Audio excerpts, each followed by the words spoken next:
الحمد لله نحمده ونستعينه ونستغفره ونؤمن به ونتوكل عليه ونعوذ بالله من شرور أنفسنا ومن سيئات أعمالنا من يهده الله فلا مضل له ومن يضلله فلا هادي له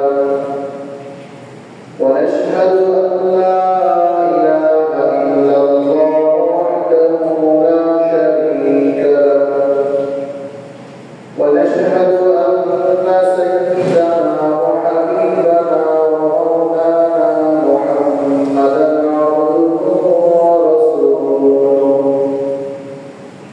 أرسله بالحق بشيرا ونذيرا وداعيا إلى الله بإذنه وسراجا وقمرا منيرا أما بعد فأعوذ بالله من الشيطان الرجيم بسم الله الرحمن الرحيم لن ينال الله لحومها ولا دماؤها ولكن يناله التقوى منكم وقال الله تبارك وتعالى إنا أعطيناك الكوثر فصل لربك وانحر إن شانئك هو الأبتر اللهم صل وسلم على محمد كما تحب وترضى عدد ما تحب وترضى يا كريم رب زدني علما رب اشرح لي صدري ويسر لي أمري واحلل عقدة من لساني يفقهوا قولي وبك نستعين يا فتاح سبحانك لا علم لنا إلا ما علمتنا إنك أنت العليم الحكيم محترم حاضرين মহান আল্লাহর দরবারে অসংখ্য অগণিত শুকর যে মহান প্রতিপালক আমাদেরকে আজকে 9 জিলহজ যেটা আমাদের জন্য আরাফার দিন আজকের দিনে আমাদেরকে আল্লাহ পাকের ঘর মসজিদে জুমার নামাজের জন্য আসার সুযোগ করে দিয়েছেন তৌফিক দান করেছেন সেজন্য আলহামদুলিল্লাহ মহান আল্লাহ রব্বুল আলামিন প্রতি বছরের ন্যায় এবারও আমাদের মাঝে জিলহজকে দিয়েছেন জিলহজের অন্যতম যে কটা আমানত তার মধ্যে ইসলামের যে 5টি নীতি এর অন্যতম একটি নীতি হচ্ছে হজ্জে বাইতুল্লাহ যে মানুষের উপর যার আর্থিক এবং আর্থিক সমর্থ যাদের আছে শারীরিক সক্ষমতা যাদের আছে ওই সকল প্রত্যেক বাঙালি পুরুষ এবং নারীর জন্য জীবনে একবার হলেও আল্লাহ পাকের ঘর জিয়ারত করা হজ্জে বাইতুল্লাহ এটা বাধ্যতামূলক এই হজ্জে বাইতুল্লাহ এই ঘর মহান আল্লাহ পাকের ঘর পৃথিবীর লাখ লাখ মানুষ এই ঘরটাকে জিয়ারত করার জন্য পৃথিবীর বিভিন্ন প্রান্ত থেকে লোকেরা জড়ো করেছে এবছর প্রায় 1.5 শতাধিক দেশ থেকে প্রায় 20 লক্ষ হাজি সমাগম ঘটেছে প্রত্যেকে জবান দিয়ে শুধু একটাই কথা লব্বাইক আল্লাহুম্মা লব্বাইক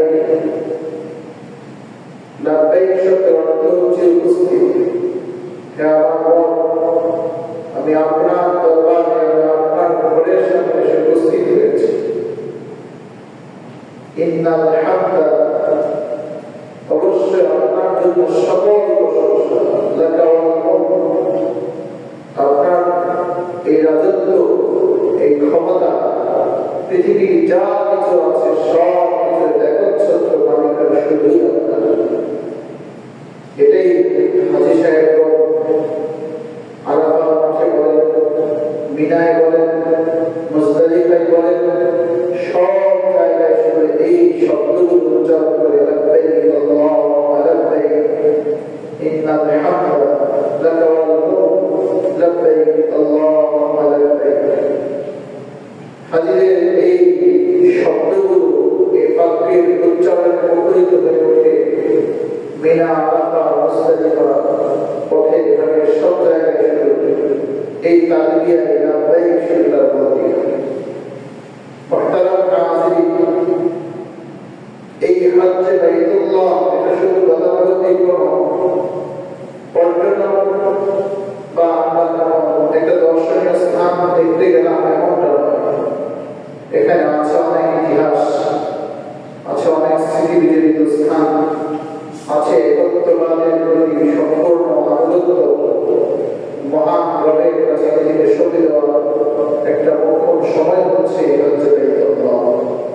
এজন্য আল্লাহ রাব্বুল আলামিন বলেন, আল হজ্জু আশহুরুল মা'লুমাত ফামান ফারাদা ফীহিন্না আল হজ্জ ফালা রাফাথা ওয়ালা ফুসুক ওয়ালা জিদালা ফিল হজ্জ। হজের নির্ধারিত সময়গুলিতে হজের বিধানগুলিকে পালন করে যারা সেখানে কোনো পাপ করে না, কোন রকম হজ ভঙ্গ করে, কোনো কাজ করে না, আল্লাহ রাব্বুল আলামিন তাদের জীবনের সমস্ত গুনাহগুলিকে আল্লাহ ক্ষমা করবেন।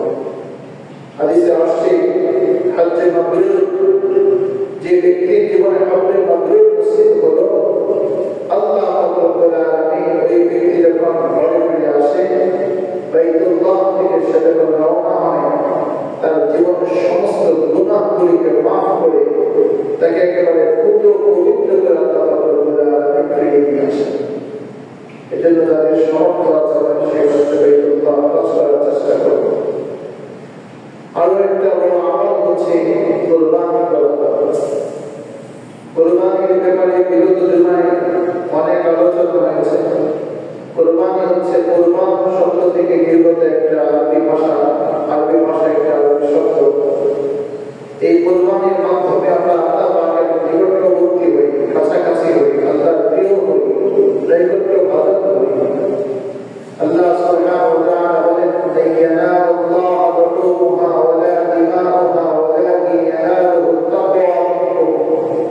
আল্লাহ বলেন, বান্দা তোমার পশুর কুরবানির পশুর রক্ত, পুষ্ট কিছু আমার পর্যন্ত পৌঁছে না, যেটা আমার কাছে পৌঁছে তা হচ্ছে তোমার তাকওয়া।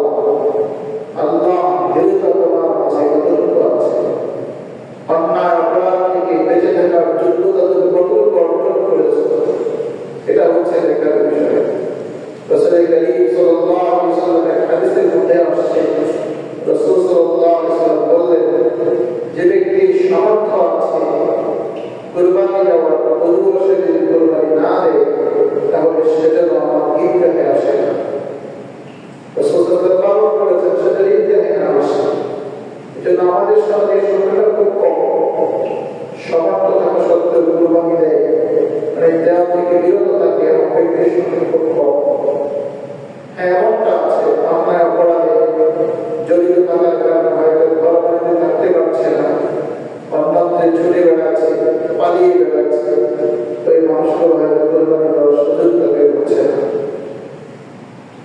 মুহতারাম হাজিরিন, মহান আল্লাহ তাআলা এই কুরবানির মাধ্যমে আমাদেরকে যে জিনিসটা শিক্ষা দিচ্ছে, আমাদের যেটা আল্লাহ তাআলা যেটা আমাদেরকে শিখাতে যাচ্ছেন, সেটা হচ্ছে যে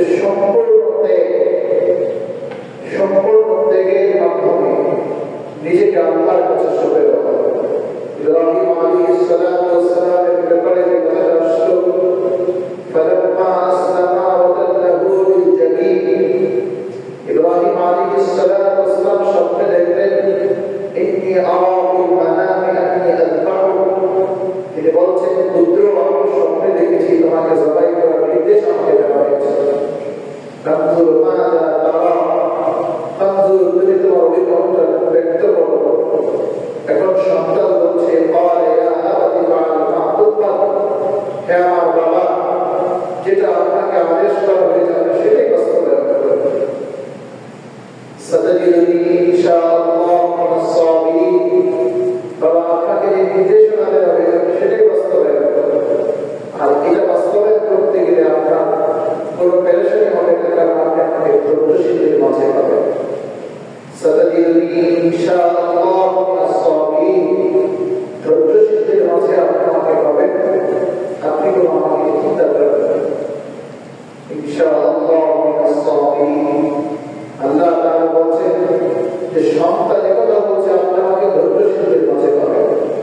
এরপর বলা হচ্ছে ফালাম্মা আসলামা ওয়া তাল্লাহু লিল জাবিন, বাপ বেটা দুজন যখন আল্লাহর কাছে নিজেকে সঁপে দিয়েছে, আসলামা উভয় সঁপে দিয়েছে। এখানে যে জিনিসটা আমাদের জানার বিষয় সেটা হচ্ছে ইসলাম শব্দের অর্থ শান্তি। এটা আমরা বলি, আসলে ইসলাম শব্দের অর্থ শান্তি নয়। ইসলাম শব্দের অর্থ হচ্ছে আত্মসমর্পণ। ইসলাম শব্দ থেকে নির্গত শব্দটা ফালাম্মা আসলামা, আল্লাহ বলেন যখন উভয় পুত্র এবং বাবা উভয় যখন সঁপে দিয়েছে, উভয় যখন সঁপে দিয়েছে যে সঁপে দিয়েছে নিজের শিরটাকে, একেবারে নিজের গলাকে সঁপে দেওয়া হয়েছে। যে বাবার শরীর করে সন্তান শুয়ে পড়েছে, বলছে বাবা আপনি চিন্তা করবেন না, আল্লাহর রাস্তায় আমাকে কুরবানি করতে হবে, এটা আমার সৌভাগ্য, আপনি টেনশন করবেন না। আল্লাহ রাব্বুল আলামিন যখন বাবা পুত্রের এই দৃশ্যটা আপনার কাছে এত পছন্দনীয় হয়েছে, এত ভালো লেগেছে, আল্লাহ রাব্বুল আলামিন তাকে বললেন ওয়ানাদাইনাহু আইয়া ইব্রাহিম, আল্লাহ বললেন ডাকতে বললেন ইব্রাহিম ক্বাদ সাদ্দাকতা রুইয়া, তুমি তোমার স্বপ্নে যেটা তোমাকে দেখানো হয়েছে সেটাকেই তুমি বাস্তবায়ন করে দেখাচ্ছ। ক্বাদ সাদ্দাকতা রুইয়া ইন্না কাযালিকা নাজজিল মুহসিনিন, আল্লাহ বলেন এভাবে আমি পূর্ণবান ব্যক্তিদেরকে তাদের উত্তম প্রতিদান দিয়ে থাকি।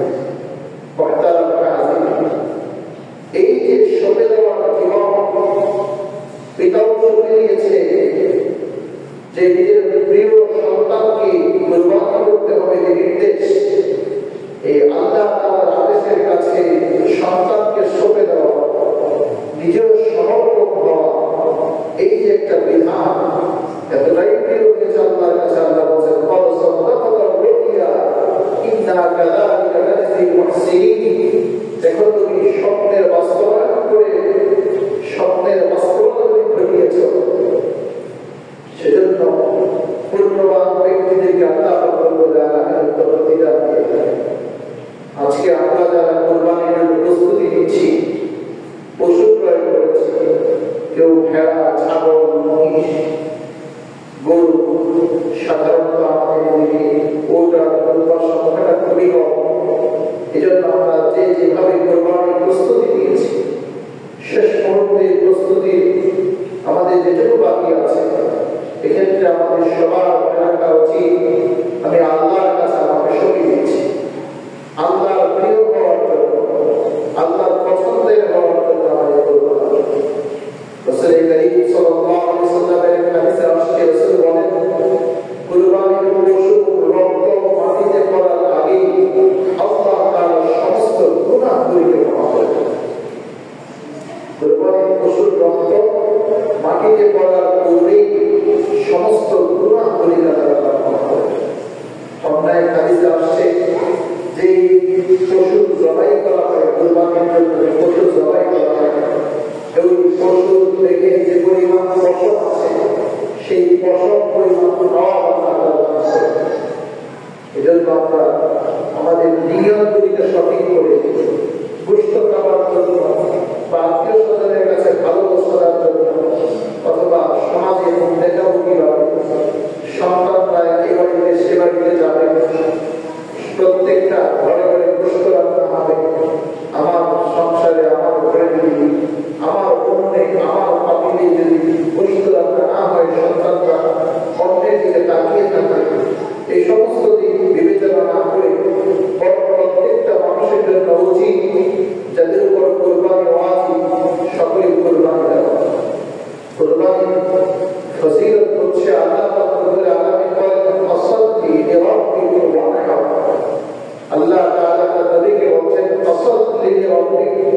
আপনি আপনার রবের জন্য নামাজ পড়ুন, রবের জন্য আপনি নামাজ আদায় করুন।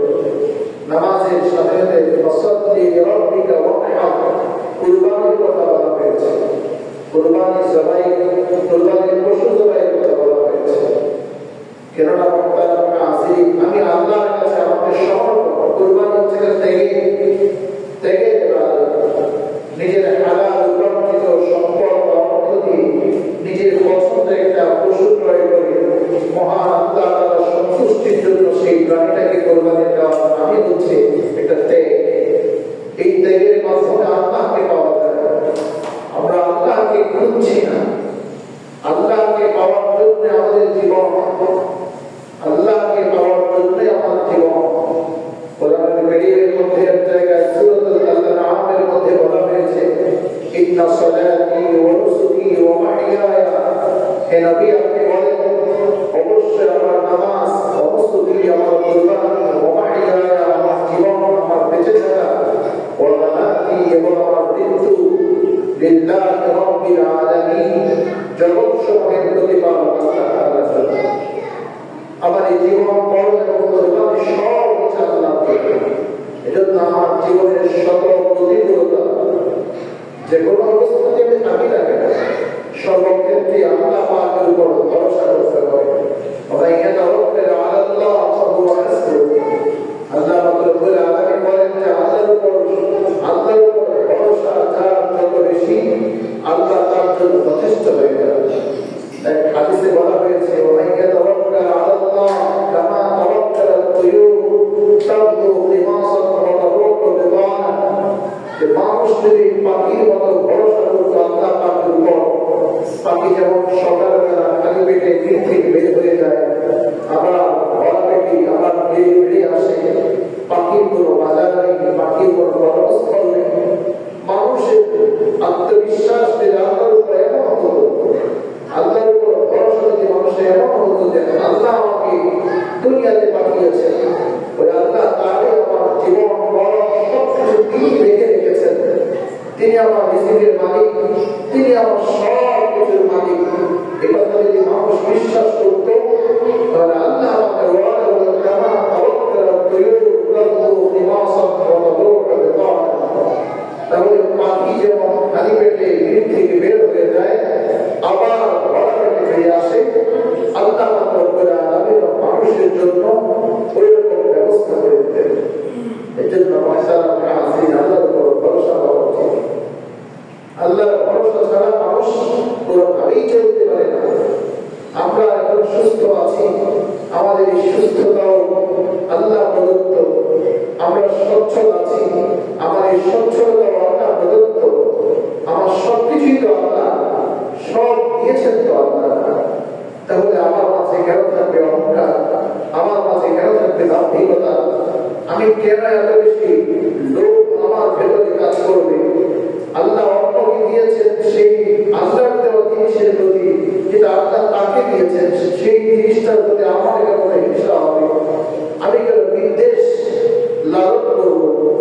আমার মাঝে কেন এত বেশি মানুষের ক্ষতি করার প্রবণতা থাকবে? এই সমস্ত বদ্ধ জিনিস পরিহারের সিদ্ধান্ত নেওয়া না, এবং বদ্ধ জিনিস পরিহার করার সিদ্ধান্ত নেওয়ার একটা সুযোগ এবং প্রধান এবং উল্লেখযোগ্য সময় হচ্ছে এই কুরবানির সময়। এক হচ্ছে রমাদান মাস, তাকওয়া অর্জনের মাস। আরেকটা হচ্ছে জিলহজ মাস, এটা হচ্ছে আল্লাহর কাছে তাকওয়া উপস্থাপনের মাস। এখানে তাকওয়া উপস্থাপন করা হয়। আমি আল্লাহকে দেখাতে যাচ্ছি, আল্লাহ আমি আপনাকে কি পরিমাণ ভয় করি, আমি আপনার প্রতি কত বেশি আস্থাশীল। আল্লাহ আপনি ছাড়া আমার কেউ নেই। এই কথাটাই তো প্রত্যেকটা হাজী সাহেব এই ঘরের থেকে বলে, লাব্বাইক আল্লাহুম্মা লাব্বাইক। হে আল্লাহ, জীবনের সব কিছু বাদ দিয়ে, নিজের ঘর, সংসার, পুত্র, সম্পদ, পেশা সব বাদ দিয়ে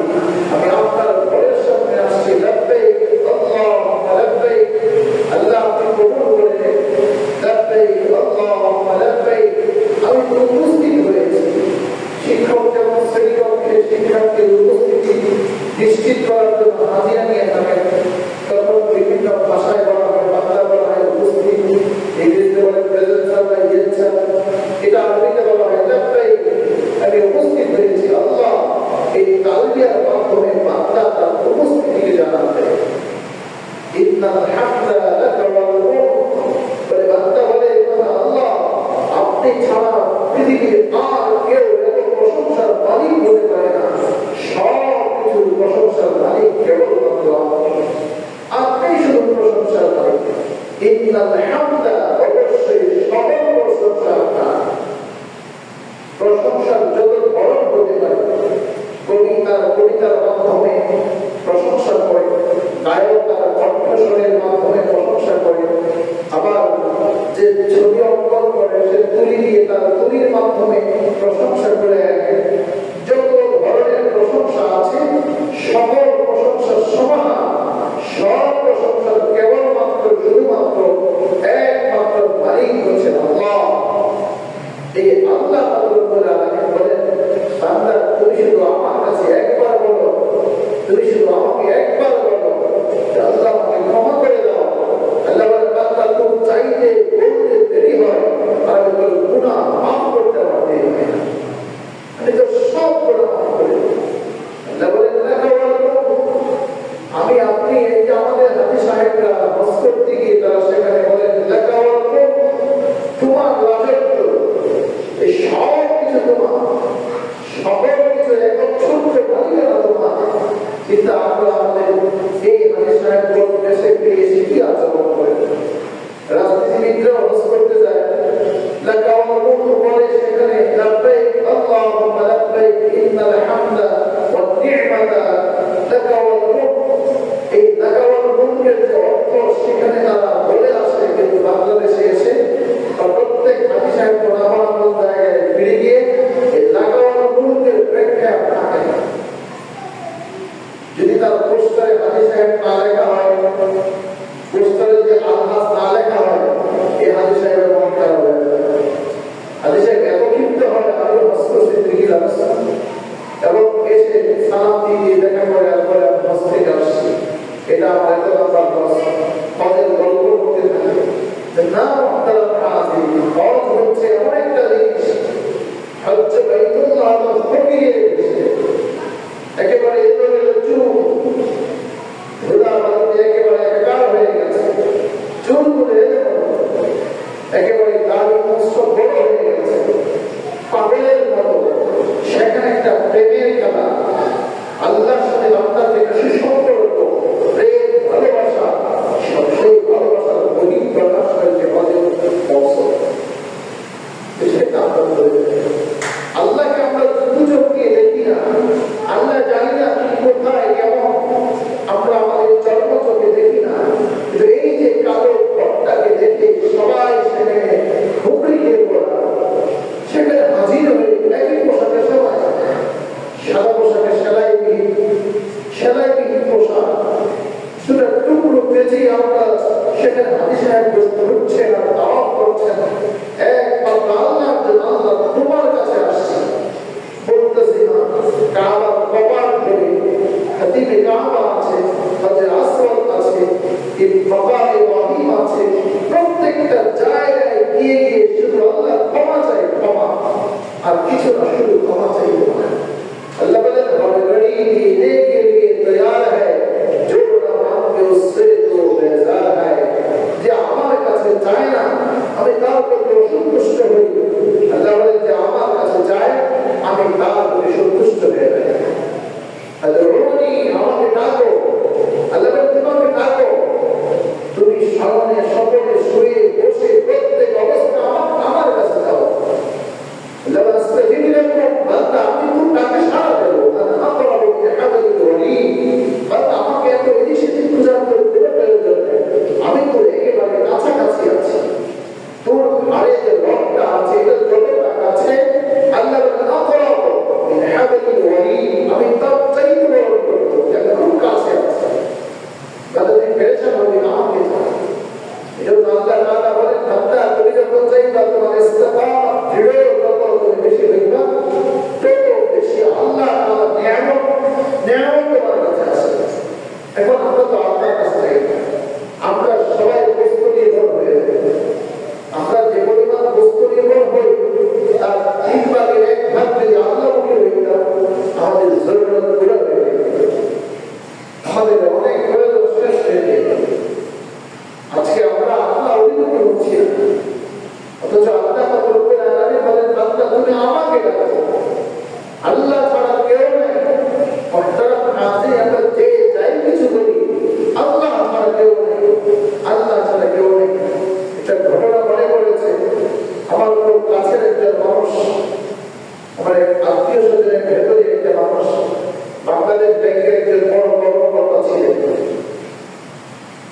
তো তিনি খুবই মেধাবী, দক্ষিণ এশিয়ার মধ্যে অন্যতম একজন মেধাবী মানুষ। এই মানুষটা একজন বড় অর্থনীতিবিদ, আল্লাহ ওনাকে জান্নাতের অধিবাসী করুন, সাপ্তাহিক বাড়ি, উনি দুনিয়া থেকে চলে গেলেন। একজন অর্থনীতিবিদ, খুবই মেধাবী মানুষ। তিনি একটা কথা বলছিলেন যে আমি ওই আমার আত্মীয়তা তিনি বললেন আমি ইংরেজিতে চাকরি নিয়েছি। তিনি বাংলাদেশ ব্যাংকে একজনকে চাকরি করতেন, ওনার স্বাক্ষর একজনকে চাকরি হয়েছে। তো চাকরি হওয়ার পর সে তার আপন ছোট ভাইয়ের সাথে, ছোট ভাইটা সেই কিশোরগঞ্জ থেকে এসেছিল, একজন চাষা, সে কৃষক ভাইটাকে সে পরিচয় করে দিচ্ছে। মানে বলেন আমি জিজ্ঞেস করলাম এটা তোমার কি হয়, সে বলছে গ্রাম থেকে আসছে তো আমার সাথে দেখা করতে আসছে। তখন উনি বললেন যে আমি তাকে জিজ্ঞেস করলাম সে তোমার কি হয়, সম্পর্কে কি হয়, বলছে প্রতিবেশী। উনি বলছিলেন যে প্রতিবেশী পরিচয় দিয়েছে, কিন্তু 2 মাস যেতে পারে শুধু তার এই গাম্ভীর্যতার কারণে ওনার বক্তব্য গ্রহণ করছে। উনি বললেন শুধু এই গাম্ভীর্যতার কারণে অহংকার, যে সে আমার রুমে আসলো, আমার রুমে আসলো, আমরা এত বড় একটা চাকরি করি বাংলাদেশের কেন্দ্রীয় ব্যাংকে, এত বড় একটা অফিসার, আমার ভাইটা কৃষক, সে আমার কাছে আসলো, এই ভাইয়ের পরিচয় দিতে সে লজ্জা বোধ করছে। উনি বললেন 2 মাসের পরে তার চোখের সমস্যা দেখা দিয়েছে। চোখে এমন সমস্যা দেখা দিয়েছে যে পরে সে চাকরি করতে পারছে না, শেষ পর্যন্ত তাকে চাকরি থেকে সরে যেতে হয়েছে। উনি এই কথাটা বললেন, উনি এক জায়গায় আলোচনা করতে গিয়ে আমাদের এই কথা শোনালেন, দেখো কোনো কিছু অহংকার করতে আজকে আমি আপনি যে যেই জায়গাতে আছি প্রত্যেকটা জায়গাতেই কিন্তু আমাদের এই অবস্থানটা সম্পূর্ণ দিয়েছে আল্লাহ। সব কিছু দেওয়ার মালিক হচ্ছে আল্লাহ। এই যে হাজি সাহেবরা বলে সকল রাজা হচ্ছেন আল্লাহ, মালিক বিচার দিবসের মালিক আল্লাহ, এটা আমরা বলে থাকি। যদি আমরা এই লাগাওয়াল মুলকের ব্যাখ্যাটা বুঝতাম আর মালিক ইয়াউমিদ্দিনকে প্রত্যেক নামাজের প্রতি লাগাতে লাগাতে বলি মালিক ইয়াউমিদ্দিন, বিচার দিবসের মালিক, এই কথা যদি বুঝতাম তাহলে আমাদের রাজনৈতিক হানাহানি, প্রতিহিংসার মারামারি, প্রতিহিংসার কাটাকাটি, আমাদের বিদ্বেষ, আমাদের এই ক্ষমতার দাম্ভিকতা, ক্ষমতার পথ পরিবর্তনের দাম্ভিকতা, আসা যাওয়ার দাম্ভিকতা, ক্ষমতার হস্তদের দাম্ভিকতা, চেয়ারের দাম্ভিকতা, অর্থের দাম্ভিকতা, জনসমর্থনের দাম্ভিকতা, এই সকল দাম্ভিকতা আমাদের চূর্ণ বিচূর্ণ হয়ে গেছে। কিন্তু আমরা এই বিষয়টাকে আমরা খেয়াল করছি। দেখবেন একটা জিনিস চেষ্টা একটু নিজের একটু বিবেচনায় নেবেন, দেখবেন আপনি দেখবেন যে হাজি সাহেব যারা আছে সমাজে, এই হাজি সাহেবটা যদি ঠিক হয়ে যায়, এই হাজি সাহেব তো লাগাওয়াল মুলকের কথা বলে আসছে, এই হাজি সাহেব তো মিনায় মুজদালিফা থেকে যখন মিনায় যাবে তখন জামাতের 3টা শয়তানের সাথে কঙ্কর পেড়েছে। এই কঙ্কর মারার অর্থ কি? সেটা প্রতীকী শয়তান। সে প্রতীকী শয়তানকে কঙ্কর মারার অর্থ হচ্ছে এই, আমি শয়তানকে ঘৃণা করি, শয়তানের কর্মকাণ্ডকে ঘৃণা করি, ঘৃণা ভরে মুজদালিফা থেকে সংগ্রহ করে যে পাথর কুচি নিয়ে আসলো, সেই পাথর প্রমাণগুলিকে সেই প্রতীকী শয়তানের প্রতি ছুড়ে মারলো। এর অর্থ হচ্ছে এই যে আমি শয়তানকে অপছন্দ করি, শয়তানের কর্মকাণ্ডকে অপছন্দ করি। কিন্তু এই হাজি সাহেব যে শয়তানকে পাথর মেরে আসলো, আবার স্বদেশে ফিরে এসে সকল শয়তানের নেতৃত্ব সেই আসলে করলো। কেমন শয়তান চিন্তা করবে? এর কত বড় শয়তান হজ করে আসছে, শয়তানকে কঙ্কর মেরে আসছে, শয়তানকে ঘৃণা করে কঙ্কর মেরে আসছে, সেখানে বলে আসছে তোমার ক্ষমতা, তোমার রাজত্ব, সব কিছু তোমার। স্বদেশে ফিরে এসে সকল শয়তানের নাটের গুলো সেই হয়। আমি তো এভাবে বলি, নাটকের প্রস্তাব হয়, সেখানে আলহাজ দেখা থাকে,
মনে করেন এটা রেওয়ায়াত আসছে 40 দিন পর্যন্ত ওই মানুষটা দোয়া করল।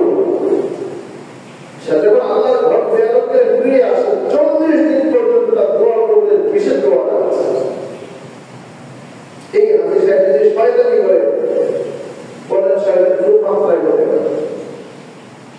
এর সকল ক্ষেত্রে পরিচয়ের হাদিসে আমি কথাটা কেন জোর দিয়ে বলছি, কারণ সমাজ নষ্ট করছে এরা।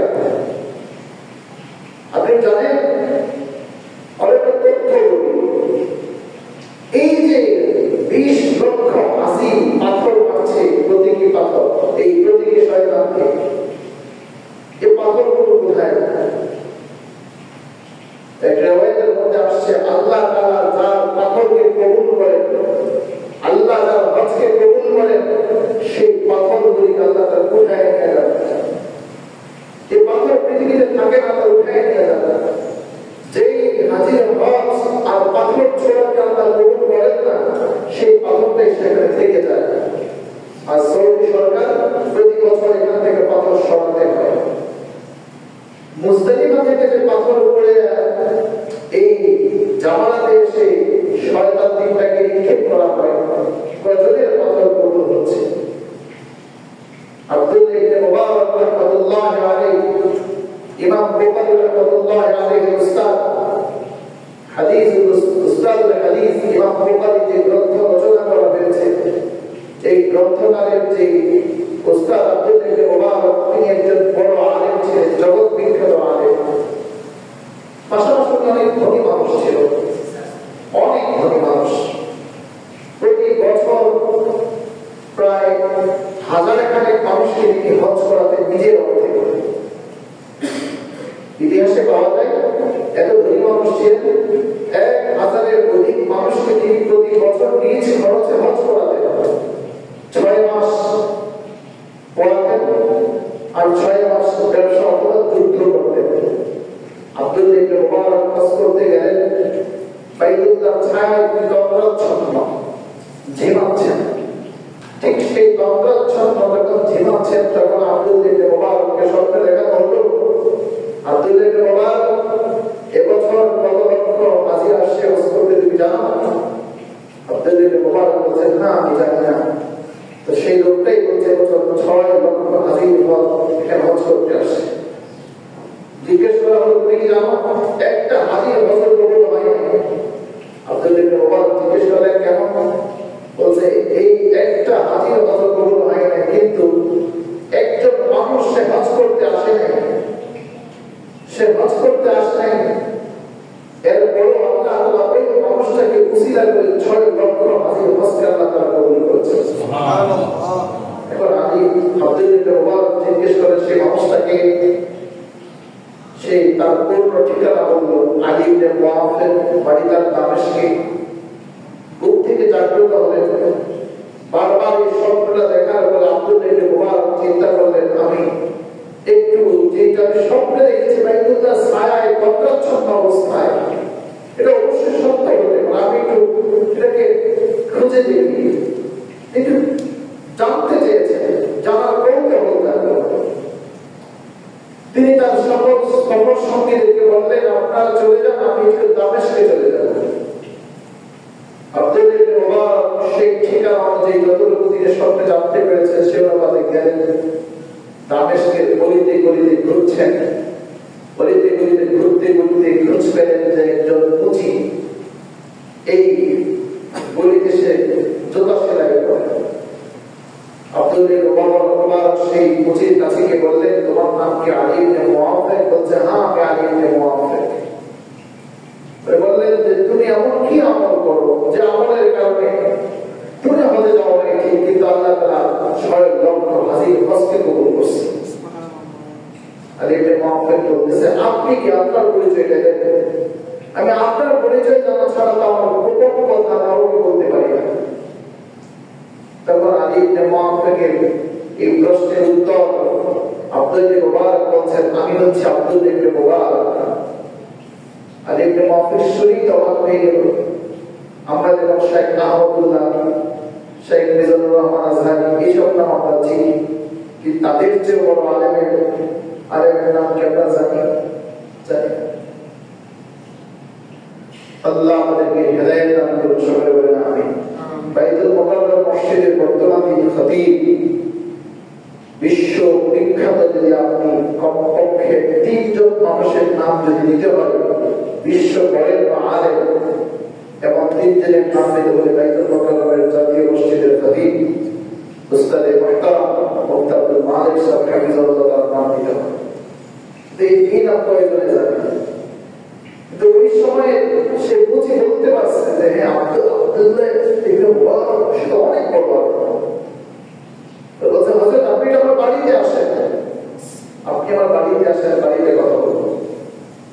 বাড়িতে গিয়ে বলতেন হযরত আমি হজে যাওয়ার জন্য টাকা জমা করেছি, কিন্তু আমার স্ত্রী প্রসব ব্যথা অস্থির, এক রাতে সে গোশত খাওয়ার জন্য পাগল হয়ে গেছে।